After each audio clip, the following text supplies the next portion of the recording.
Today, the Sooner Magic Bros talk about the Oklahoma Sooners versus the Baylor Bears. The Sooners couldn't stop stepping on their own balls and piled up the laundry with penalty flags and turnovers. Now, here is your host, Johnny and Derek. Hey, what's up? Welcome back to the Sooner Magic Bros. It's your boy Derek. It's your boy Johnny. I guess we both can't be their boy, but Yeah, well, yeah. It's up to y'all. right. You're either your boy or we ain't. All right, so we're going to talk about this Baylor game, Oklahoma game. We were both there. This is my kid's first game. And you want to know what my thoughts are about the Baylor OU game? What is that, Johnny? Johnny Johns? The Baylor Bears are who we thought they were, and we let them off the hook. The Baylor Bears are who we thought they were, and we let them off. You want to crown them? Then crown them. That's what I think about them, okay? I feel like, yes, give credit to Baylor. They forced some of those mistakes, but we couldn't get out of our own way. I mean, it was Oklahoma stepping on our own pricks all night. I mean, we just couldn't stop stepping on our own dicks. And that's it. Like, you have some of it, you get the lucky bounces when you're Baylor. They got the lucky bounces. You got a tip pass. Dylan Gabriel has 3 picks on his stats. One of them looked like it was entirely his fault, but there was 2 of them that were tipped, and just happens to be there's a Baylor Bear right there to get it. And then, I was also thinking back on, there was a 4th and 1, they went for it, and that was like on our end of the field, man, and I was thinking, dude, they're going for it. I thought they were just going to try to make us jump off sides, but we couldn't stop them on 4th down. Then there was a drive where we stopped them on 3rd down. They probably would have attempted a field goal, and then there's a pass interference, automatic 1st down. Got to go stop them again. Of course, we didn't. And then right there at the end of the half, all we have to do, we're down by 3 points. Even with all the shitty turnovers and all the mistakes that we've made, not, getting in our own way all day. And we got a chance to tie the game. And all we have to do is anything except get a 15-yard penalty. We get a 15-yard penalty. Mm-hmm. Instead of it being like a 30-something yard field goal, 38, it's like a 53-yard field goal. It's a big difference between 38-yard field goal and, that 15 yards really mattered. And he goes to kick it, and I don't, at that point in time, we were in the line getting a drink or whatever, but I think it went, he missed it. But had it been 15 yards closer, I don't think he would have missed it. I think it would have been a tie ball game. And all those things just added up. I mean, maybe it's me being a homer, but I feel like if we was to play them again and just cut out half those mistakes, we'd probably beat them by 10 points or we beat them by 17 points. But at the end of the day, just moving forward, we had said in the last video, every game from here on out is a winnable game. Whether or not we win every game or not is another, are we going to have, if you have 3 turnovers and lots of penalties, you're not going to win any game. Yeah, so it's hard. Yeah, it's going to be difficult. But I still feel the same way I felt before this game yesterday. The rest of the games are winnable games. Whether or not they win them is another story. But we still have the same issues on defense. Those didn't just disappear. They're not going to just disappear. It's not going to be just fixed this season completely. Yeah. They've got a serious issue with stopping the run. Mm-hmm. When it comes to these read options, I mean, they get tricked every fucking time. If you want to, it's almost like going for it on 4th and 8. That should be difficult. Being able to get, run the ball and just get a 60-yard run right up the gut, that should be difficult. Those are things that's not easy to pick up 4th and 1s all the time. Pick up 4th and 8s. And somehow this defense makes those things look easy for other teams. And it's frustrating to watch sometimes. It really is. Yeah. But if there's anybody that can fix it, I believe in Brent Venables, and I think he can fix it, and I get it. He's got to get his guys in here, and, it almost reminds me of Josh Heupel when he took over at Tennessee. He had a depleted roster. Like, how many guys? I mean, hell, we benefited from it by getting three good players from Tennessee. And I remember thinking, damn, I really like Josh Heupel, but damn, could Nick Saban even win with that roster getting cherry picked that bad? And here it is, second season. I know he lost yesterday, but he's got them back on the map. And so with you get the right guy, you can get a team back, and it's kind of like it is what it is. This is an off year, it's a rebuild year, whatever you want to call it. It's 2014, it's 2009, it's 2005. It's those kind of. It's just one of those years. 1999 was a new coaching. I think we went 7-5 that year. 2009, I want to say we went 8-4 or something like that. 2014, same deal. I want to say we may have went 7-5 or 8-5 or something that year. And I'll be honest, that 2014 season, it feels a lot like this one. Like, instead of going into the games just knowing you're going to win, you go into the game saying, well, we'll see what happens, when typically that's not how it is as an Oklahoma fan. I feel like we've been the bully. I get it, not in the playoffs, but in the Big 12, I feel like we have been the bully. Up until a year ago, we were like undefeated in November games. Championship November, that's what they always say. Championship November. And I feel like we're just not the bully anymore in the Big 12 like we were for 6 straight years. Hell, 14 out of 20 years we've been the Big 12 bully.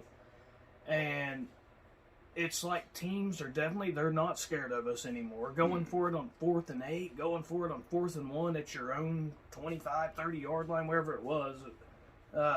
That's just crazy, dude. Like, people wouldn't even have dared done that in the early 2000s. Like, it'd be a stupid move, We've got to get back to being a team where we make those type of plays difficult again.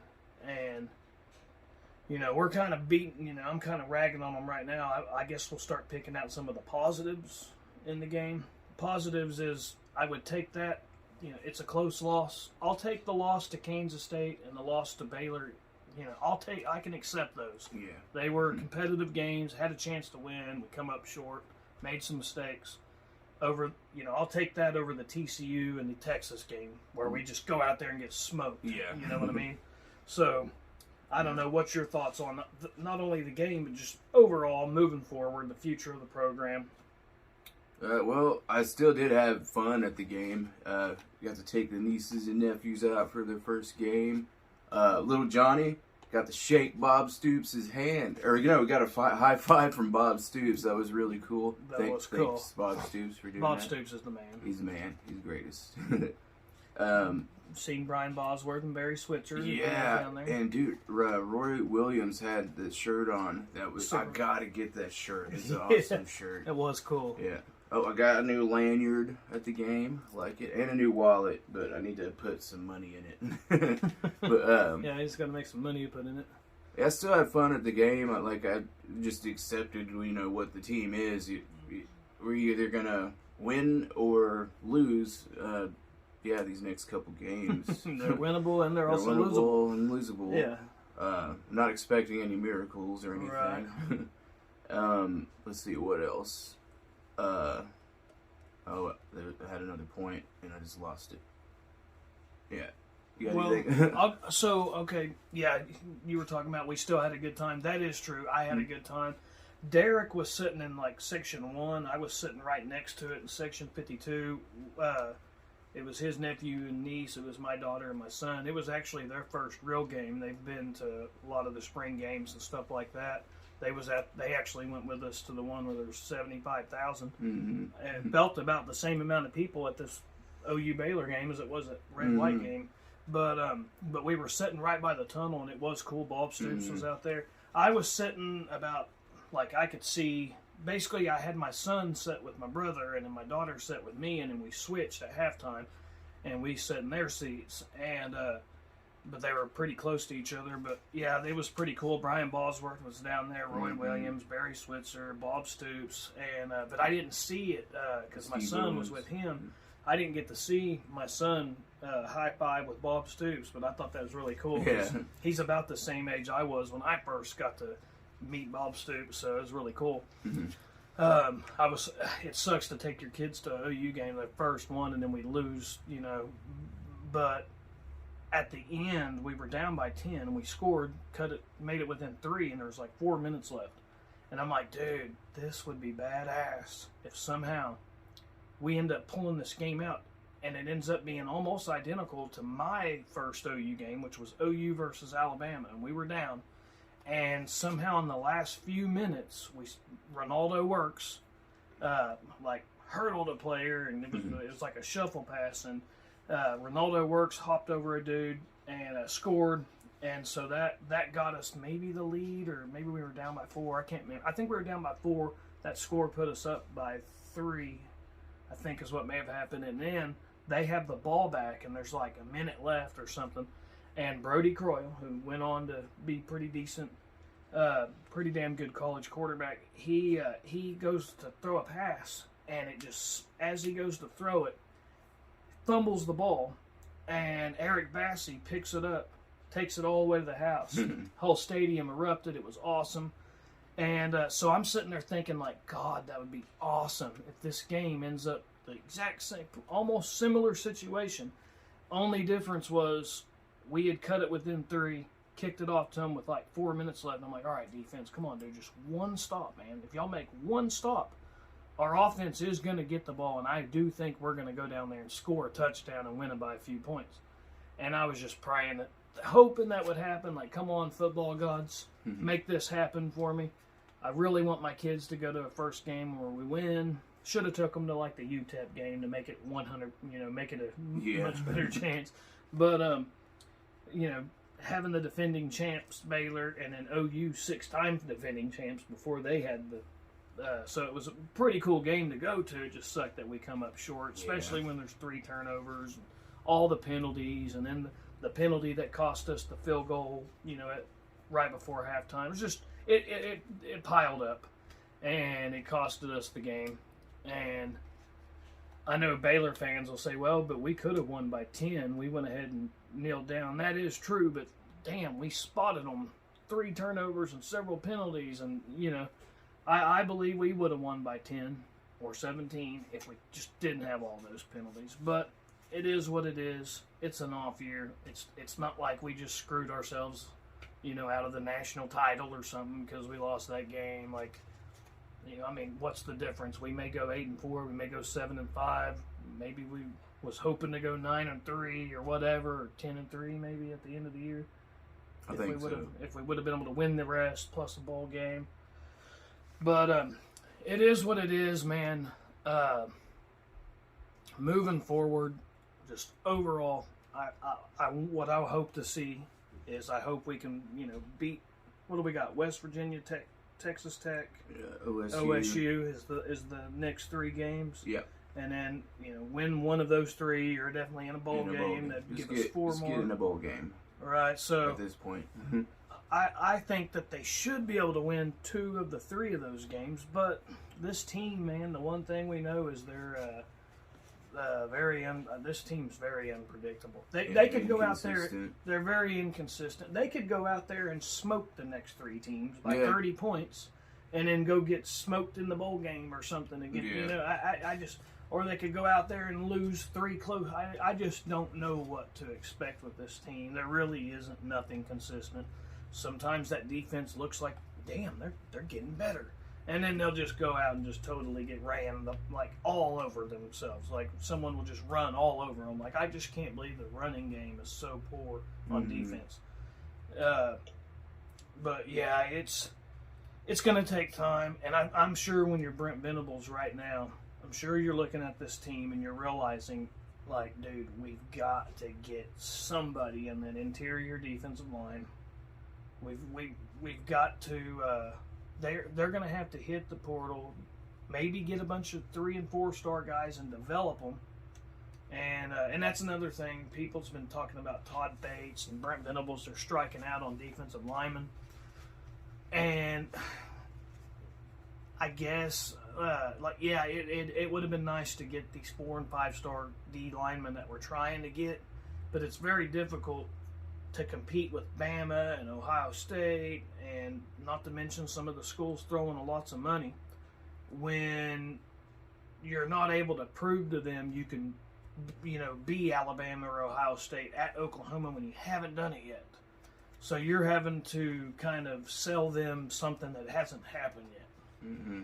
And someone made a good point. They said Todd Bates and Brent Venables, they wouldn't get in these top recruited D linemen at Clemson until they started winning and competing for natties first.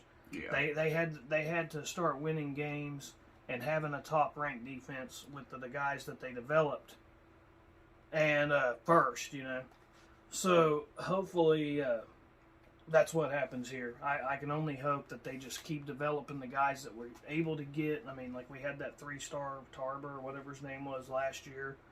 Now the PJ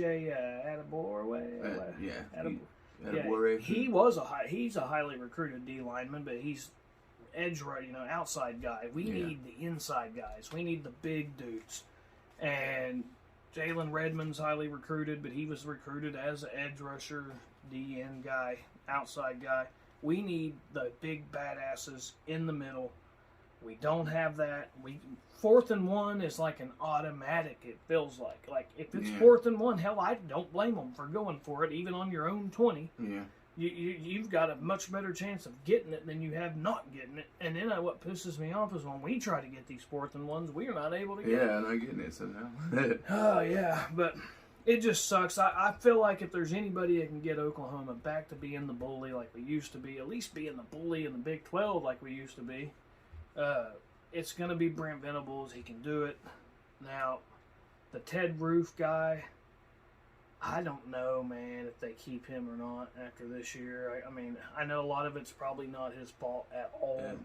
They may use him as a scapegoat. They might use him as a scapegoat, and that's just me. Hopefully not, because, it's just the way this team is right now. It's I don't really know if you could blame any of the coaches right now. But they got to blame somebody, right? Yeah, somebody's got to get the blame. I actually agree with you that I kind of feel like he could be that guy that is used as the scapegoat. And I'll tell you something else that's kind of wild. Every time, and I maybe I need to just look further into it, but I've been seeing a lot of so-and-so, because we've got we're bitching about recruiting. We've got 15 dudes that are 4 stars or more. I want to say we got 7 guys that are close to top 100 players. So, I mean, we've got a damn good class. But I've noticed almost all them dudes, if I'm not mistaken, seems like they're all recruited by, it'll say recruited by BV or Jeff Levy or recruited by Joe John Finley or Todd Bates or who's the Miguel Chavis. Yeah. And it's it's not a whole lot of dudes recruited by Roof. It seems like, which is kind of wild. Why would that D coordinator not be one of the main ones recruiting you? And so it's like if they were, and Ted Roof, that's kind of he don't stay. I think the past 7 years he's been at 6 different schools or something. It may even be 7. I got to look it up, but he does bounce from job to job to job to job a lot. So. So I guess it would be kind of more surprising if he did stay here a long, long time. It's just not really his thing, but anyway, man. I'm just not real big on firing people after 1 year. I'm not either. I think, it's not enough time for anybody to do anything, really. No, I agree. And you could be firing a diamond in the rough, you never know, I guess. Right. And I feel the same way with all the coaches we've got right now. Levy, Brent Venables, all of them. I feel like, man, you got to give a guy at least 3 years. Now, if we're going out there and we're playing like we did against TCU and Texas and several games look that way, then yes, there's a problem and you got to go ahead and just implode the whole damn thing and start over. But I say you do not fire a guy unless it's there is 0 other options. Like there's literally no hope whatsoever. I really feel like you got to give a guy at least 3 years, 4 years, really. I mean, because what if you fire him right before he's about to get that shit going good? You know what I mean? So Yeah, I don't like that either. But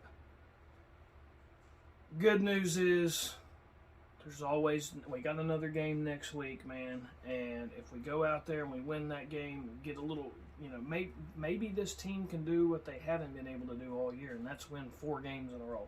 Yeah. And if they can win these next 3 and then win a bowl game, that would be something awesome to do, and it'd just be a good way to go out with this year. At least go out with our head held high. Get ready for next season, man. Get these. We've got to hit the portal and get good recruits, and continue to develop the guys that we've got. One positive thing to think about, man, is when you look at some of the really good young players we've got. Stutzman, 19-year-old true sophomore. Mm-hmm. Billy Bowman, true sophomore. Jaron Connect, true freshman. Mm-hmm. You've got Ethan Downs, true sophomore. There's a lot of dudes and that's just a few I'm thinking off the top of my head, but there's quite a few guys on this roster that are just there's a lot of young guys, man, that will be developed more and more and more and get better and better and better. So I know it sucks. These type of seasons they never feel great. 2014 season is the last time we've had to deal with this. And dude, you talk about dark times, man. That 2014 season was tough, dude. Like, we forget about it now because we went on to win 6 Big 12 titles after that season. But if you remember how things felt during that season, the 2014 year, we had lost, I want to say 5 games, and we got totally smoked by Clemson in the bowl game. And, dude, it just felt like... I remember seeing Bob Stoops on the sideline, seeing Mike Stoops on the sideline. Josh Heupel was there, and I remember thinking, dude, is this an end of an era? Like, what the hell? Like, this is Bob and Mike and our quarterback Josh Heupel, which, by the way, we know he don't suck. We see what he's doing now as a head coach. Mm-hmm. And I'm sitting there thinking, like, this don't make sense. We got highly recruited players. We got good coaches. That's, sounds like the recipe for success. How are we getting smoked like this? And it felt like, damn, this is bad. And then someone had to be fired, and I guess Bob, it come down to, blood is thicker than water. Get rid of my brother, get rid of my national title winning quarterback. And that's when he hired Shithead. Mm-hmm. And one thing I'll say about when he hired Shithead, and it certainly helped having Baker Mayfield and not Trevor Knight anymore. But, we went on, and that next season, dude, after feeling like the bottom is falling off and the ceiling's falling in 2014, 2015, night and day. Yeah. All of a sudden, dude, this team is a fucking playoff team, Big 12 champs, would go on to win 6 Big 12 champs in a row. Baker Mayfield's a starter for 3 years, wins a Heisman. Right behind him, Kyler Murray's there, wins another Heisman. Jalen Hurts comes in. And all of a sudden, man, shit just started rolling for OU. And I know we didn't win a natty in that time period, but, hey, a couple Heismans and 6 Big 12 titles and lots of All-Americans later, damn sure not what I seen coming after that 2014 season. You know what I'm saying? So just because it feels bad now doesn't mean it's going to stay bad. It can get better if we make the right moves, and, who knows, man? Maybe Roof goes on to another job, and maybe we bring some up-and-coming D coordinator in with Brent Venables, and who knows? Who knows what could happen? But anyway, man, Boomer Sooner anyway, like we always say. Yeah. Well, I did have one little bright spot. I remembered what I was going to say earlier. I call it a bright spot. Okay, the sun at a certain point in the game was blinding. It was just almost about to set behind the shadow of the stadium where you couldn't see it anymore. And there was some drop passes because of that. If you're looking for a good excuse, that bright spot there, the sun kind of messed it up a little bit. But Dylan Gabriel at the same time though threw this amazing long pass to Marvin Mims. It was that long touchdown pass, and the sun was blinding him when that happened. Well, the sun was this way. It was blinding him, but when he turned around, I don't think it was. No, I'm talking about blinding Dylan Gabriel. Oh, Dylan Gabriel. Yeah. Right. Yeah, I thought that was impressive. That was right And in we our had end zone. we had a really good like straight on shot of the Right. action too. You see Dylan Gabriel. Oh, yeah, that was badass. Right in front Mims of us. catches it, runs it in. God, it was great at that moment. Yeah, there was Damn, some it just- good moments, but it was just too many bad ones. Right. And it just doesn't add up to a win. It is what it is. It sucks, man. But I just keep thinking about that 99 season. I keep thinking about that 2014 season. And hell, even the 2005 season. It was a bad year. And then we went on to Big 12 title 06, Big 12 title, I think, in 07 as well. And I want to say again in 08, 3 in a row. And then 6 in a row after. So, I mean, let's see what they do, man. And hopefully, we all believe in what's going on up there right now. He just, I think we got the X's and the O's. We don't have the Jimmies and the Joes, at least not enough of them. And so, it is what it is. You know, we're no longer fooling ourselves anymore. We know what this team is now, and I love it that they at least fought till the end, and you know they come up short, but. And some of those mistakes we made, the turnovers and penalties, you know, you can maybe give credit. Sometimes those mistakes happen when you're playing a team that's good. And Baylor is a good, well-coached football team, dude. And it's not, you know, they are the defending Big 12 titles. I want to say, even though they got 3 losses, I think they only had 2 in the Big 12. I want to say one of them may have been a non-conference loss. But they're definitely not chopped liver. Baylor Bears are a damn good team. They got good talent, and they're not dealing with, you know, first time coach and first time in this new system. Everybody's learning a new system, bunch of new guys.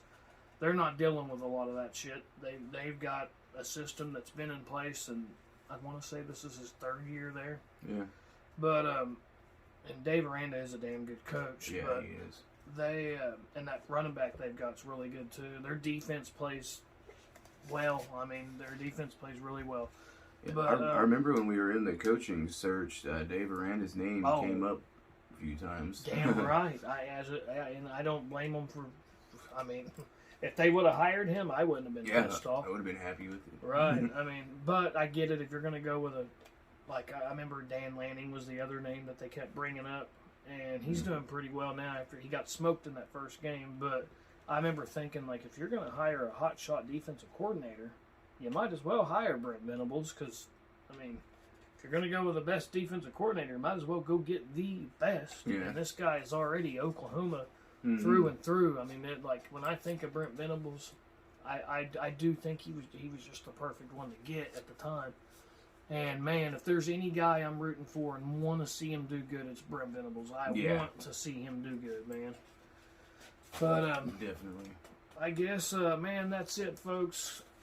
Hopefully next week we're going to be talking about a different situation, man. I hope next week's a better game, and I hope that these guys come out here focused and execute. And it was a little bit of bad on everywhere, really. Like, offense had the turnovers and some penalties, and defense had penalties as well, and also just they didn't play very good in the run game, man, mostly. Corners, though, as far as a bright spot, the cornerbacks, though, I will say, our DBs, I felt like they played well enough to win, dude. Mm-hmm. I seen several times where there was plays, man, where they, and some of them you're not seeing on TV, you're not seeing on the screen, because they're doing their job and the ball ain't getting thrown over there. But I'd seen several DBs doing a great job covering guys. And then there was that one in our end zone where the dude flipped his head around, perfect timing, man, and was able to not get a penalty and defended him really well. Mm-hmm. And so that I felt like the DBs did a pretty damn good job. I'll have to go back and watch it again, but that was like something good to look forward to. It's just linebackers and D linemen we just don't quite have, and I know it makes no sense because it feels like we should. Like Baylor and Iowa State and all these other good defenses in the Big 12, they're not getting the number 1 D lineman either. So I don't know, man. It's damn sure not nothing we can figure out. We'd be making a lot more money than we make, right? Yeah. But true. you know, Boomer Sooner anyway, fuck 'em. Right? All right. That's all, folks.